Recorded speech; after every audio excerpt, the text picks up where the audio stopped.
ಎಲ್ಲದರಲ್ಲೂ ಸಮಾನತೆಯಿಂದ ಕಾಣ್ತೀವಿ ಅಂತ ಹೇಳ್ತಾರೆ. ನೂತನ ಮುಖ್ಯಮಂತ್ರಿಗಳು ರೈತರುಗಳೆಲ್ಲ ಒಂದೇ. ಕನಕಪುರ ಬೇರೆ ಅಲ್ಲ, ಬೈರಮಂಗಲ ಬೇರೆ ಅಲ್ಲ. ಅಲ್ಲಿ ಹೇಳ್ತಾರೆ ವಜ್ರದ ರೇಟ್ ಬರ್ತದೆ, ಚಿನ್ನದ ರೇಟ್ ಬರ್ತದೆ, ಮಾರ್ಬೇಡಿ ಅಂತಾರೆ. ಈ ಭಾಗದ ಮಾರ್ಕೊಳ್ಳಿ ಅಂತಾರೆ. ಆ ಮಲ್ತಾಯಿ ಧೋರಣೆ ಅನುಸರಿಸೋದನ್ನ ಮೊದಲು ನೂತನ ಮುಖ್ಯಮಂತ್ರಿಗಳು ಬಿಡಬೇಕು. ಸಿದ್ದರಾಮಯ್ಯ ನಾವು ಮನವಿ ಮಾಡ್ಕೊಳ್ಳೋದು ಏನಂತಂದ್ರೆ, ರಾಜಕೀಯದಲ್ಲಿ ಪಳಗಿರ್ತಕ್ಕಂತಹ ಹಳೆ ಹುಲಿ ಡಿ ಕೆ ಶಿವಕುಮಾರ್ ಹೇಳ್ತಾವ್ರೆ, ಅವರು ನಮ್ಗೆ ಕಲ್ಲಲ್ಲಿ ಹೊಡಿಬೋದಾ, ಧಿಕ್ಕಾರ ಹಾಕ್ಬೋದಾ, ಆದ್ರೂ ನಾನು ಮಾಡೇ ಮಾಡ್ತೀನಿ ಅಂತ. ಅವರು ನೂತನ ಮುಖ್ಯಮಂತ್ರಿಯಾಗಿ ಅದು ಪ್ರಮಾಣ ವಚನ ಸ್ವೀಕರಿಸಬೇಕಾದ್ರೆ ದೇವರ ಹೆಸರಲ್ಲಿ ಪ್ರಮಾಣ ವಚನ ಸ್ವೀಕರಿಸ್ತಾರೆ. ಅಖಂಡತೆಯನ್ನು ಎತ್ತಿ ಹಿಡಿಯುತ್ತೇನೆಂದು ರಾಜ್ಯ ಮತ್ತು ರಾಷ್ಟ್ರದ ಏಕತೆಯನ್ನು ಮತ್ತು ಅಖಂಡತೆಯನ್ನು ಎತ್ತಿ ಹಿಡಿತೇನೆ. ಭೂಮಿ, ನೆಲ, ಜಲ ಎಲ್ಲದರಲ್ಲೂ ಸಮಾನತೆಯಿಂದ ಕಾಣ್ತೀವಿ ಅಂತ ಹೇಳ್ತಾರೆ ನೂತನ ಮುಖ್ಯಮಂತ್ರಿಗಳು. ಅದನ್ನ ಇದು ಮಾಡ್ತಾರಲ್ಲ, ಅದರಲ್ಲೇ ಅವ್ರು ಅರ್ಥ ಮಾಡ್ಕೊಳ್ಳಿ. ರೈತರುಗಳೆಲ್ಲ ಒಂದೇ. ಕನಕಪುರ ಬೇರೆ ಅಲ್ಲ, ಬೈರಮಂಗಲ ಬೇರೆ ಅಲ್ಲ. ಕನಕಪುರ ಬೇರೆ, ಅಲ್ಲಿ ಹೇಳ್ತಾರೆ ವಜ್ರದ ರೇಟ್ ಬರ್ತದೆ, ಚಿನ್ನದ ರೇಟ್ ಬರ್ತದೆ, ಮಾರ್ಬೇಡಿ ಅಂತಾರೆ. ಈ ಭಾಗದ ಮಾರ್ಕೊಳ್ಳಿ ಅಂತಾರೆ. ಅವರು ಮಲ್ತಾಯಿ ಧೋರಣೆ ಅನುಸರಿಸ್ತವ್ರೆ. ಆ ಮಲ್ತಾಯಿ ಧೋರಣೆ ಅನುಸರಿಸೋದನ್ನ ಮೊದಲು ನೂತನ ಮುಖ್ಯಮಂತ್ರಿಗಳು ಬಿಡಬೇಕು. ಈಗ ಎಷ್ಟು ಎಕರೆ ಐತೆ, ಏನೇನು ಬೆಳೀತಾ ಇದ್ದೀರಾ ನೀವು? ನಮ್ದು ಟೋಟಲ್ 16 ಎಕರೆ ಇದೆ. 4 ಜನ ಅಣ್ತಂದಿರು. ಒಬ್ಬೊಬ್ರು 4 ಎಕರೆ ಬಂದೈತೆ. ನಾವು ಅಡಿಕೆ, ತೆಂಗು, ಬಾಳೆ ಮತ್ತೆ ಇದು ಜೋಳ. ಹಸಗಳು ಎಷ್ಟು ಕಟ್ಟಿದ್ದೀರಾ? ಹಸುಗಳು ಒಂದು 6 ಇದೆ. 6 ಇದೆ. ಎಲ್ಲ ಒಟ್ಟು ಒಂದು ವರ್ಷಕ್ಕೆ ಎಷ್ಟು ಸಂಪಾದನೆ ಮಾಡ್ತೀರಾ? ನಾವು ವರ್ಷಕ್ಕೆ ಈಗ ಅಡಿಕೆಲೆ ಟೋಟಲ್ಲು 16 ಲಕ್ಷ ಸಂಪಾದನೆ ಮಾಡ್ತೀವಿ. ಅಡಿಕೆನೆ ತೆಂಗಲ್ಲಿ 3 ಲಕ್ಷ ಬರ್ತದೆ ವರ್ಷಕ್ಕೆ. ಬಾಳೆಲ್ಲಿ 3 ಲಕ್ಷ ಬರ್ತದೆ. ಹಾಲು ಎಷ್ಟು ಕರಿತೀರಾ?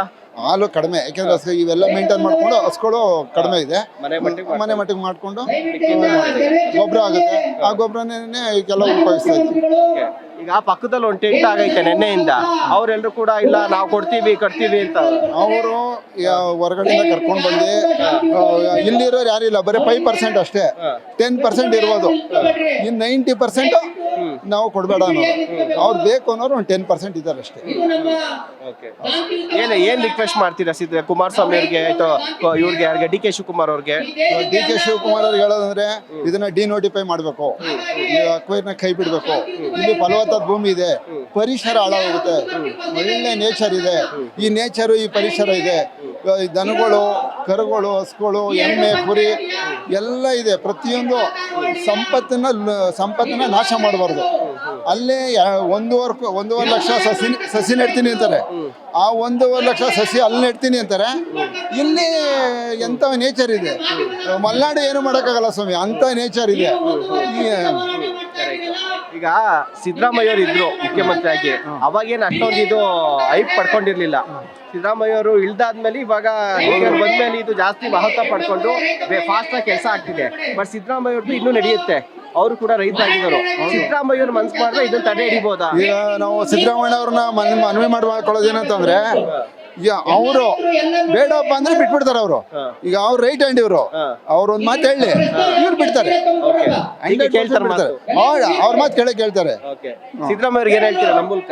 ಸಿದ್ದರಾಮಯ್ಯ ಅವ್ರು ನಾವು ಮನವಿ ಮಾಡ್ಕೊಳ್ಳೋದು ಏನಂತಂದ್ರೆ, ರಾಜಕೀಯದಲ್ಲಿ ಪಳಗಿರ್ತಕ್ಕಂತಹ ಹಳೆ ಹುಲಿ ರೈತರ ಬಗ್ಗೆ ಕಾಳಜಿ ಇದೆ ಅವ್ರಿಗೆ. ನಮ್ಮ ಇವ್ರಿಗೆ ಡಿ ಕೆ ಶಿವಕುಮಾರ್ ಸಾಹೇಬ್ರಿಗೆ ಹೇಳ್ಬಿಟ್ಟು ಇದನ್ನ ಡಿನೋಟಿಫೈ ಮಾಡಿ, ಒಳ್ಳೆ ಪರಿಸರ ಯಾಕೆ ಹಾಳು ಮಾಡ್ತೀರಾ? ಒಳ್ಳೆ ನೇಚರು, ಯಾವ ಮಲೆನಾಡು ಏನು ಮಾಡೋಕ್ಕಲ್ಲ ಅಂತ ಚೆನ್ನಾಗಿದೆ, ಸುಂದರವಾದ ಪ್ರದೇಶ ಅಂತ ನಾನು ಮನವಿ ಮಾಡ್ಕೊಳ್ತೀನಿ. ಸಿದ್ದರಾಮಯ್ಯ ಅವ್ರನ್ನ ಮಾಡಲಿ.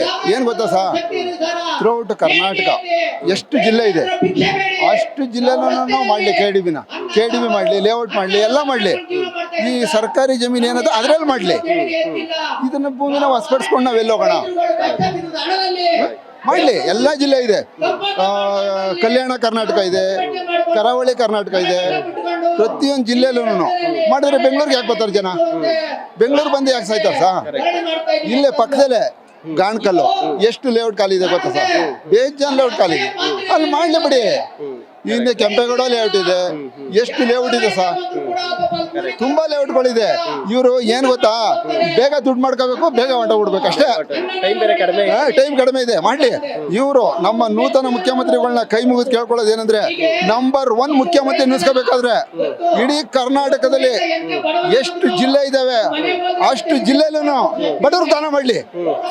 ಸರ್ಕಾರಿ ಗೋಮಾಳನ ಎಲ್ಲ ಪ್ರವರ್ಗದವ್ರು ಅವ್ರೆ, ಎ ಕ್ಯಾಟಗರಿ, ಬಿ ಕ್ಯಾಟಗರಿ, ಪ್ರವರ್ಗ 1, ಪ್ರವರ್ಗ 2 ಎಲ್ಲ ಕ್ಯಾಟಗರಿ ಅವ್ರವ್ರೆ. ಅವ್ರಿಗೆಲ್ಲರಿಗೂ ದಾನ ಮಾಡಲಿ, ನಂಬರ್ 1 ಮುಖ್ಯಮಂತ್ರಿ ಆಯ್ತಾರೆ.